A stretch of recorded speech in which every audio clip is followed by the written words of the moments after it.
오늘 주신 말씀을 통해서 하나도 죽지 아니한지라 제목을 가지고 말씀을 나누려고 합니다. 파리 재앙으로 애굽은 온 땅이 황폐해졌습니다. 두려움을 느끼던 바로는 모세와 아론을 불러서 말을 합니다. 너희는 너희 하나님께 제사를 드려라. 그런데 조건이 있다. 이 땅에서 예배를 드려라. 이렇게 타협했습니다. 그런데 모세는 거절하죠.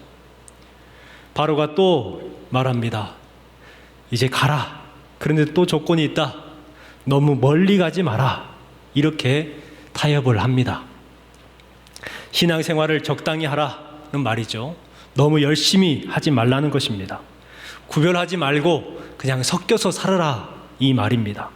너희나 우리나 같은 사람 아니냐라는 거예요. 모세는 바로를 향해서 그리함은 부당하니이다 이렇게 말합니다. 그리고 다시는 거짓말하지 마소서 이렇게 말을 해요. 망설임이나 타협이 없습니다. 타협이 안 통한다는 것을 확실하게 바로에게 말을 하는 것이죠. 이스라엘 백성들과 애굽 백성들은 같지 않다는 거예요. 어떻게 같을 수 있습니까? 그러니 당신은 거짓말하지 마소서 이와 같이 이야기를 합니다. 세상 사람들은 너희나 우리나 똑같은 사람 아니냐, 그러니 우리랑 똑같이 살면 되지 않겠느냐라고 말합니다. 그런데 그들이 볼 때는 같지만 우리가 볼 때는 달라요. 같을 수가 없지요. 어찌 하나님을 모르는 사람들과 하나님을 믿는 사람들이 같을 수 있겠습니까? 여러분, 신앙생활은 구별하는 것입니다. 거룩함을 지켜내는 것이 바로 신앙생활입니다. 또한 진리는 타협하는 것이 아니지요. 이것저것 계산해서 어떤 것이 더 옳은가 판단해 보는 것이 아니라 이것도 저것도 진리 앞에 내려놓는 것입니다. 이것이 우리 성도들의 삶이 되어야 하는 것이죠. 사람들은 평상시에는 잘 모르다가 어려움이 생기면 그때 모든 것이 은혜였다는 것을 깨닫습니다. 우리가 지금 일상생활하는 모든 것들이 그때가 참 좋았는데 하고 있지 않습니까? 이 마스크 하나 때문에 얼마나 우리가 힘겨워하며 살아가고 있습니까? 알래스카에서 유조선이 좌초되는 사고가 있었습니다. 엄청난 기름이 바다로 쏟아져 내렸고 알래스카에 엄청난 오염이 벌어지고 말았습니다. 그때 수많은 사람이 동원되어서 해변을 청소를 했고 막대한 비용을 들여서 새와 동물들을 살려내기 위해서 노력했습니다. 그때에 물개 한 마리를 구조해서 살리는데 한 마리를 살리는데 얼마가 들었냐면 $80,000가 들었다는 거예요. 수많은 물개가 그 오염물을 뒤집어 썼는데 그 물개들을 살리려고 한 마리당 무려 $80,000, 1억 원을 들여서 살리려고 했다고 합니다. 그런데 안타깝게도 대부분은 죽었고 딱 2마리만 살아서 바다로 돌아갔다고 합니다. 여러분, 이 이야기에서 우리가 생각해 볼 것이 있습니다. 물개 한 마리를 살리려고 $80,000, 1억 원을 들였는데 하나님께서 우리를 살리시기 위한 열심, 그 열심을 돈으로 환산한다면 과연 얼마나 들까라는 것입니다. 우리는 그저 살아간다고 생각합니다. 그런데요, 모든 것이 하나님의 은혜로 살아가고 있다는 것을 알 수가 있죠. 여러분이 지금 누리고 있는 것들을 돈으로 한번 환산해서 돈을 주고 사야 한다고 한다면 얼마의 돈이 들까요? 햇빛을 사야 돼요. 비를 사야 돼요. 하늘과 구름, 바람과 파도, 물과 산소를 사야 누릴 수 있다고 생각해 보십시오. 얼마의 돈이 들까요? 여러분, 이것은 돈으로 환산이 안 되는 거예요. 한 사람당 어마어마한 돈이 들 겁니다. 그 세상의 가치로는 살 수 없는 것들이죠. 여러분, 우리는 하나님의 은혜를 누리고 있습니다. 이 땅에 사는 자체가 하나님의 은혜 없이는 살 수가 없는 것이죠. 또한 우리는 이미 하나님의 나라를 누리고 있는 거예요. 비록 사람들은 부정합니다. 스스로 살아간다고 생각합니다. 하지만 자기 몸에 있는 그 작은 심장 하나도 어떻게 할 수 없는 사람들이 우리들이에요. 내외 혈관 하나도 어떻게 할 수 없는 사람들이 우리 아닙니까? 우리가 살아가고 있는 모든 것들이 다 하나님의 은혜요. 우리는 하나님의 은혜로 살아가는 것입니다. 고린도전서 15장 10절 말씀에 내가 나된 것은 하나님의 은혜로 된 것이니 오직 나와 함께 하신 하나님의 은혜로라 말씀하고 있습니다. 나의 나된 것은 내가 잘나서 내 능력으로 된 것이 아니라 하나님의 은혜예요. 나와 함께 하시는 하나님의 은혜가 있기 때문에 내가 살아가고 있는 것입니다. 이스라엘 백성들은 하나님의 은혜로 구별을 받았습니다. 애굽 땅에서 파리 재앙이 시작되었을 때에 애굽 땅에는 파리로 가득했지만 이스라엘 백성들이 거하는 고센 땅에는 파리 재앙이 내리지 않았습니다. 구별하심의 은혜가 이스라엘 백성들을 살리셨죠. 성경에 보면 하나님은 항상 구별하셨습니다. 차별하지 않으셨어요. 구별하셨어요. 가인과 아벨을 구별하셨고 이스마엘과 이삭을 구별하셨습니다. 예서와 야곱을 구별하셨고 믿는 사람과 믿지 않는 사람들을 수없이 구별하셨습니다. 뿐만 아니라 지금도 구별하고 계십니다. 신앙생활은 꽃길이 아닙니다. 고난의 길이고 힘들고 어렵습니다. 그러나 하나님께서는 분명 필요하시다면 고센 땅처럼 구별하시고 보호하시는 은혜를 우리에게 허락해 주실 줄 믿습니다. 구별받을 수 있다는 것이 얼마나 큰 축복입니까? 구별하심으로 고난을 겪으면서도 성장을 하게 하시고 광야를 걸어가면서도 그 광야가 길이 되게 하셨습니다. 심판 중에도 보호하셨고 구별하셨습니다. 같은 공간에 살고 같은 공간에 있지만 같은 시간을 보내고 있지만 여러분 분명한 것은 다르게 구별하셨다는 것입니다. 이것이 바로 구별하심의 은혜죠. 여러분 모두 구별받은 백성의 삶을 살아가시기를 주님의 이름으로 축복합니다.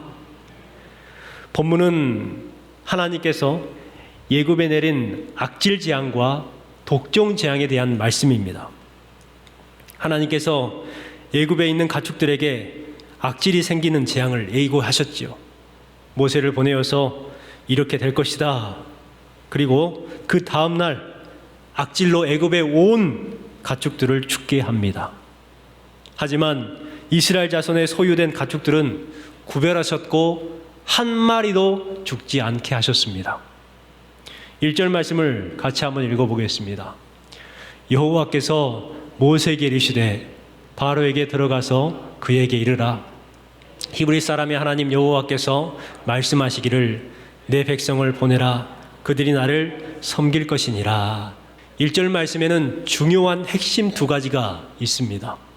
첫 번째는 모세에게 바로에게 들어가라 하신 메시지입니다. 당시에 모세에게 있어 바로는 매우 위협적인 존재였습니다. 그동안 재앙을 통해서 바로는 도끼가 오를 대로 올라 있어요. 수많은 피해를 보았습니다. 모세가 왔다 가면은 재앙이 일어나는 거예요. 그러니 모세가 좋겠어요? 안 좋겠어요? 모세가 미운 거예요. 모세를 보면 당장이라도 죽일 수 있는 사람이 바로 바로였습니다. 그런데 하나님께서는 모세에게 바로에게 들어가라 명령합니다.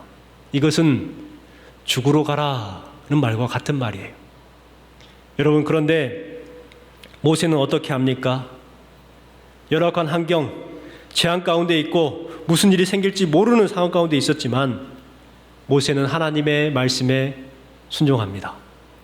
그리고 가서 동일하게 바로에게 행합니다. 여러분, 쉽고 편할 때는 지키고 어렵고 불편할 때는 안 지켜도 되는 것이 아니라는 거예요. 비록 상황이 안 좋고 불편하고 어려운 상황이지만 그래도 지켜야 비로소 능력이 나타난다는 것을 우리에게 말씀하고 있습니다. 우리는 지금 환경적 어려움을 겪고 있습니다. 또한 심리적으로도 무척 어려움을 겪고 있습니다. 교회에 출석하는 것도 부끄럽다고 말할 정도로 또 그 교회를 출석하는 것이 매우 어렵다 하는 성도들도 많습니다. 만약 모세가 우리 같은 마음이었다면 어떻게 되었을까요? 우리의 마음이 그러잖아요. 지금은 사람들이 싫어하잖아. 무슨 일이 생길지를 어떻게 알아? 만에 하나라도 그런 일이 벌어지면 어떻게 할 거야? 상황이 안 좋아. 때가 안 좋아. 나중에 하자. 나중에. 여러분, 이 마음이 모세에게 있었다면 어떻게 됐을까요? 바로가 싫어하잖아. 무슨 일이 생길지 어떻게 알아? 만에 하나 내가 죽을 수도 있잖아. 지금은 상황이 안 좋아. 하나님이 말씀하시지만 나중에. 이런 마음이 모세에게 있었다면 어떻게 됐을까요? 아마 모세의 능력은 나타나지 못했고 출애굽은 더욱더 멀어졌을 겁니다. 바로는 더욱 완악하게 행했을 겁니다. 우리는 재앙의 환경과 상황 속에서도 모세처럼 한결같이 하나님의 백성으로 살아야 할 줄 믿습니다. 1절에 보면 독특한 표현이 또 하나 기록되어 있습니다. 뭐냐면 히브리 사람의 하나님 여호와께서 말씀하시기를 이라고 표현합니다. 이 히브리 사람의 하나님이라는 표현은 출애굽기에만 표현이 되어 있습니다. 그것도 5번이 기록이 되어 있지요. 왜 하나님께서는 출애굽기에서 히브리 사람의 하나님이라고 표현하고 계실까요? 여러분, 히브리라는 말은 건너다라는 말입니다. 특별히 강을 건너다라는 뜻을 가지고 있죠. 그렇다면 히브리인은 무슨 뜻일까요? 강을 건넌 사람들이라는 뜻입니다. 하나님께서는 강을 건넌 사람들의 하나님 여호와라고 말씀하고 있습니다. 성경에서는 강을 맨 처음 건넜던 사람 아브라함을 소개하고 있습니다. 아브라함이 자기의 고향 본토 친척 갈대아 우르를 떠나서 유프라데스 강을 건넜습니다. 강을 건넜을 때에 우상을 만들던 가문이 하나님을 섬기는 가문으로 바뀌게 돼요. 강을 건넌 후에 아브라함은 열국의 아버지가 되었고 믿음의 조상이 되었고 복의 근원이 되었습니다. 언제요? 강을 건넜을 때. 또한 야곱이 강을 건넜죠. 야곱은 하란에서 살다가 다시 고향으로 돌아왔습니다. 그리고 어느 강을 건너죠? 야복강을 건너요. 야복강을 건너기 전에는 세상에서 물질을 위해 살아갔던 사람이 야복강을 건넌 후에는 어떤 사람으로 바뀌느냐? 축복의 사람으로 바뀌어요. 축복의 사람으로. 세 번째, 모세와 이스라엘 자손들이 건넜습니다. 어디를 건넜나요? 홍해를 건넜지요. 이스라엘 백성들은 애굽에 살 때는 세상의 종으로서 국고성을 짓던 사람들이었습니다. 그런데 홍해를 건너고 나서는 이 사람들이 어떻게 바뀌냐면 하나님의 성막을 짓는 사람들이 된 거예요. 또 건넌 사람들이 있습니다. 여호수아와 이스라엘 사람들입니다. 광야에서 45년 동안 지내다가 드디어 요단강을 건너서 가나안 땅으로 들어가죠. 가나안 땅으로 들어갔을 때에 그 사람들은 이제 광야 사람들이 아니라 언약 백성들이 되어서 이스라엘이라는 나라를 이루게 됩니다. 마지막으로 예수님도 건너셨습니다. 예수님은 죽음의 강을 건너셨죠. 그리고 부활하셨습니다. 우리도 영적 히브리인이 되어야 합니다. 아브라함처럼 불신의 강을 건너야 하고 야곱처럼 물질의 강을 건너야 하고 모세처럼 우상의 강을 건너야 하고 여호수아처럼 불순종의 강을 건너야 합니다. 예수님처럼 사망의 강을 건너야 합니다. 강을 건너지 아니하면 평생 그 자리에 있는 거예요. 홍해를 건너지 아니하면 여전히 애굽 사람으로 있는 거예요. 요단강을 건너지 아니하면 여전히 강한 사람으로 거하는 거예요. 우리는 어떻게든 건너야 하는 것입니다. 그렇다면 어떻게 그 강을 건널 수가 있느냐? 어떻게 하면 영적 히브리인의 삶을 살 수 있느냐? 바로 사도행전 4장 12절 말씀에 기록합니다. 같이 한번 읽어볼까요? 다른 이로서는 구원을 받을 수 없나니 천하 사람 중에 구원을 받을 만한 다른 이름을 우리에게 주신 일이 없음이라 하였더라. 아멘. 구원을 받을 만한 다른 이름을 우리에게 주신 일이 없다는 거예요. 예수님밖에 없다는 거예요. 곧 우리가 죽음의 강을, 사망의 강을 건너기 위해서는 오직 예수 그리스도를 믿음을 통해서 구원을 받을 수가 있다는 것입니다. 사실 애굽에서 히브리인이라는 것은 좋은 말이 아니었습니다. 놀림의 대상이었고 조롱의 대상이었고 천대받는 이름이었죠. 히브리인, 저 히브리인들 하면서 깔보는 그러한 이름이었다니까요. 그런데 홍해를 건넌 후에는 그 히브리인이라는 말이 영광스러운 이름으로 바뀝니다. 우리도 지금 여러 가지 이유로 비난을 받습니다. 예수쟁이들, 교회 다니는 것들 하면서 손가락질을 받고 조롱의 말을 듣습니다. 그러나 후에는 반드시 그 이름이 영광의 이름이 될 줄 믿습니다. 바로가 약속을 지키지 않았어요. 하나님의 백성들을 놓아주지 않습니다. 그러자 하나님께서는 가축들에게 악질 재앙을 내립니다. 6절 말씀을 같이 읽어보겠습니다. 이튿날에 여호와께서 이 일을 행하시니 애굽의 모든 가축은 죽었으나 이스라엘 자손의 가축은 하나도 죽지 아니하니라. 왜 하나님께서는 가축을 치셨을까요? 고대에서는 가축이 재산 목록 제1호였습니다. 말은 교통수단이었고 나귀는 농사를 지을 때 꼭 필요한 동물이었습니다. 낙타는 물건을 운송할 때에 매우 중요한 운송수단이었고 소와 양과 다른 가축들은 우유와 고기와 가죽들, 생활 필수품을 얻을 수 있는 유일한 도구였습니다. 그런데 그 모든 것들이 다 사라져버린 거예요. 죽어버린 거예요. 애굽의 경제와 군사력과 교통이 마비돼 버린 것입니다. 그런데요, 하나님께서는 애굽 사람들의 가축은 모두 죽였지만 이스라엘 자손의 가축은 하나도 죽이지 않으셨습니다. 4절 말씀에 보면 여호와가 이스라엘의 가축과 애굽의 가축을 구별하리니 이스라엘 자손에게 속한 것은 하나도 죽지 아니하리라 하셨다 하라 하시고 라고 말씀합니다. 오늘 말씀에 계속해서 반복되고 있는 말씀이 있습니다. 오늘 말씀의 제목입니다. 하나도 죽지 아니하니라. 이 말이 3번이나 반복이 돼요. 7절 말씀에 보면 바로가 사람을 보내어 본즉 이스라엘의 가축은 하나도 죽지 아니하였더라. 그러나 바로의 마음이 완강하여 백성을 보내지 아니하니라. 이렇게 말씀하고 있습니다. 바로가 사람을 보내서 봤어요. 그랬더니 진짜 정말로 고센 땅에서는 가축이 한 마리도 죽지 않았어요. 왜 자기네 가축들은 다 죽어버렸는데 이스라엘의 가축은 죽지 않았을까요?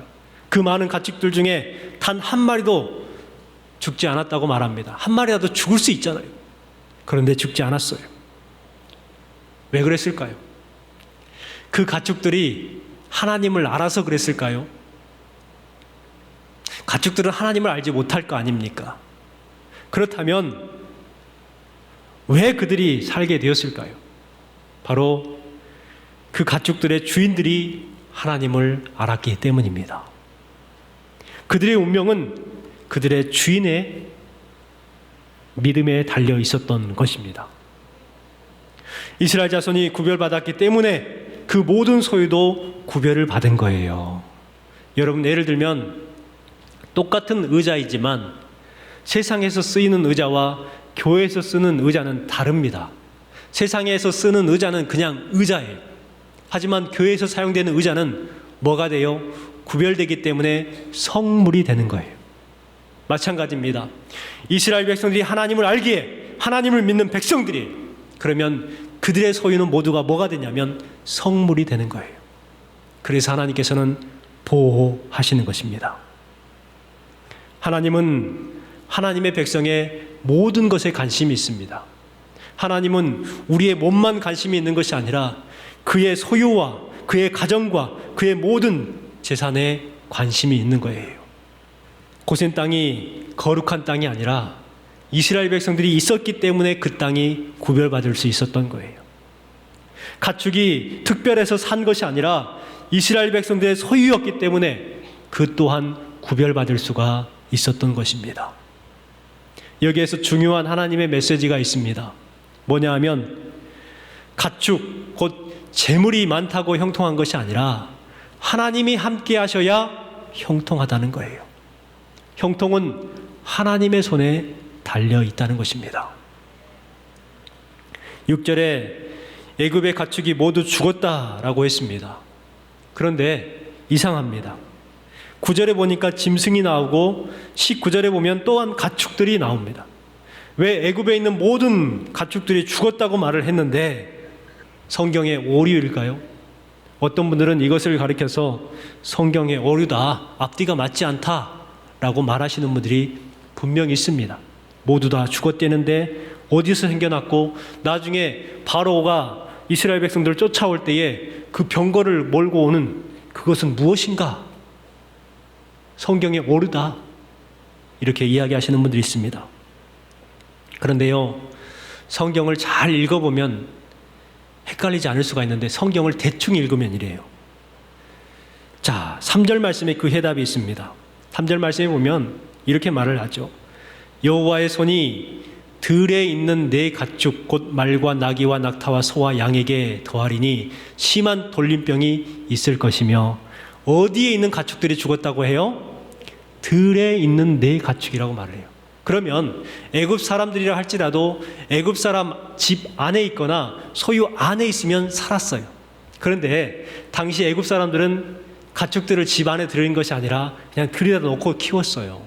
워낙에 좋은 땅이니까 그냥 가축들이 돌아다니면서 사는 거예요.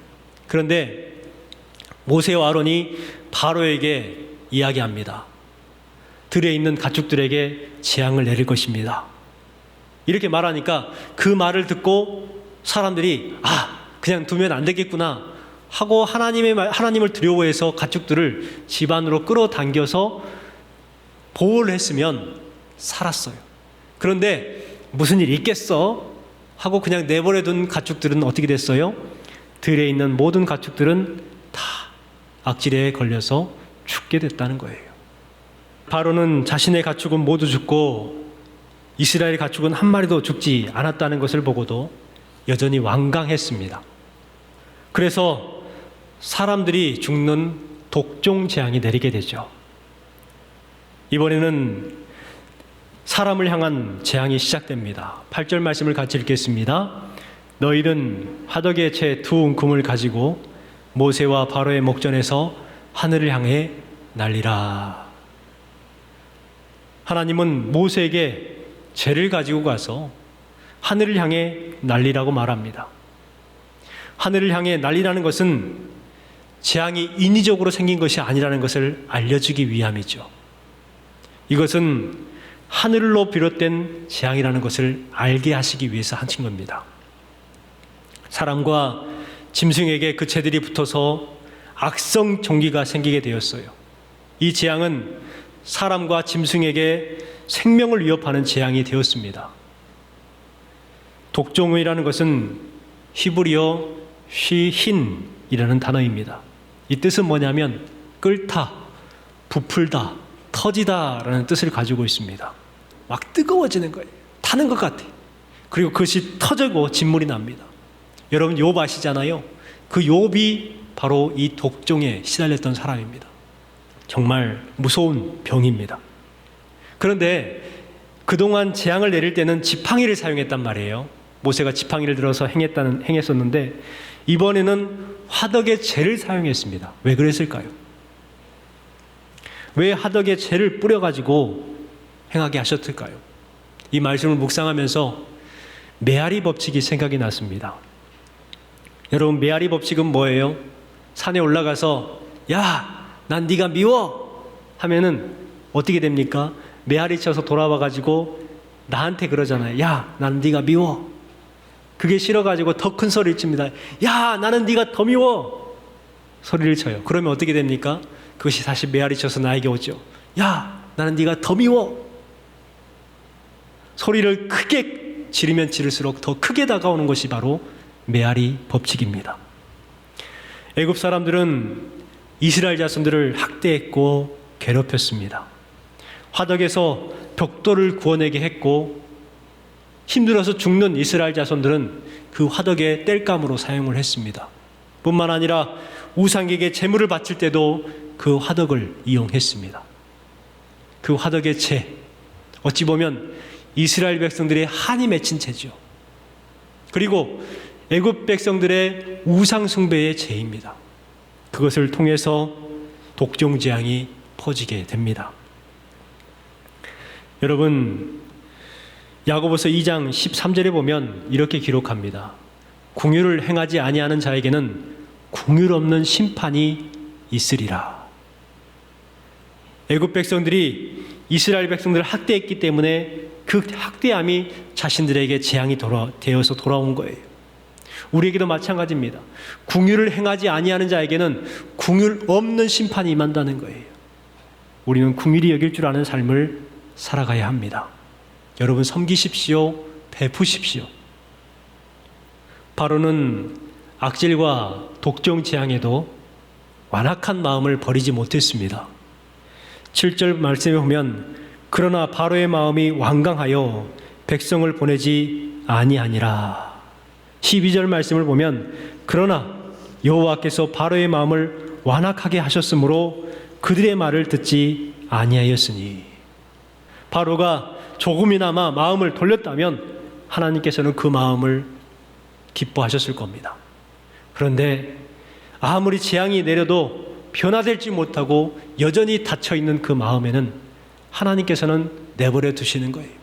방치하시는 거예요. 유기하시는 것이죠. 현대인들은 완악합니다. 하나님을 보지 못하고 또 하늘의 소리에 관심도 없습니다. 수많은 외침이 있지만 듣지 않습니다. 그런 소리 안 들어도 잘 살 수 있을 것처럼 허세를 부리고 바로처럼 살아가는 우리들입니다.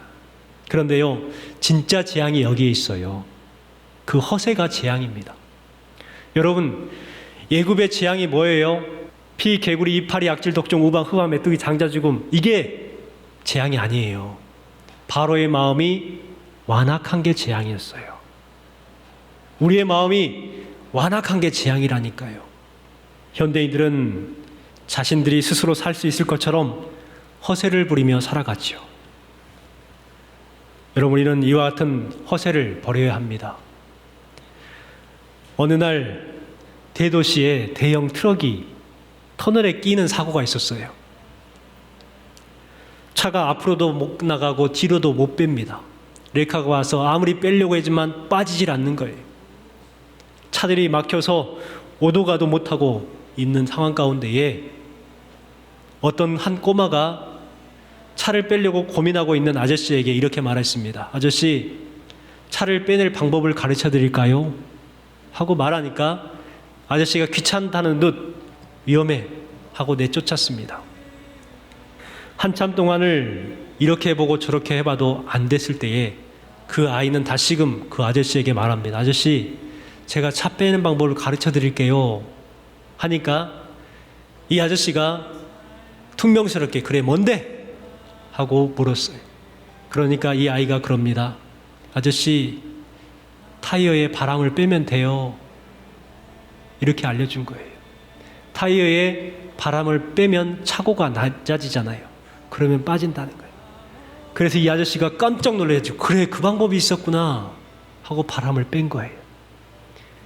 그래서 네카로 당기니까 쉽게 빠지는 겁니다. 여러분, 이 이야기에서 우리가 한 가지 발견할 수 있는 것이 있습니다. 우리가 어려움을 당하지 않고 재앙을 당하지 않기 위해서는요, 타이어에 바람을 뺀 것 같이 우리의 허세를 뺄 필요가 있는 거예요. 그동안 우리는 나 혼자 힘으로 살 수 있을 것처럼 내 능력과 내 물질을 의지하는 삶을 살았습니다. 바로의 모습이 우리의 모습이죠. 바로의 완악함은 우리의 완악함이었습니다. 여러분, 우리는 이와 같은 헛바람을 빼야 돼요. 허세를 빼야 돼요. 내 부족함을 인정하고 내 연약함을 하나님 앞에 알려야 합니다. 그러면 모든 문제가 해결이 되는 거예요. 빠지지 않을 것 같은 그 문제들이 다 해결되고 빠지고 풀려지게 될 줄 믿습니다. 여러분, 허세를 빼십시오. 교회도 허세를 빼야 돼요. 사회도 허세를 빼야 희망이 있습니다. 여러분, 주신 말씀을 기억하고 우리는 허세로 살아가는 것이 아니라 구별받은 백성으로서 영적 히브리인으로서의 삶을 살아가야 될 줄 믿습니다. 우리는 재앙 가운데 살고 있지만 분명한 것은 구별받은 성도들입니다. 그러기에 하나님 앞에서 정말 하나님의 뜻에 순종하며 살아가는 성도들이 되어야 될 줄 믿습니다.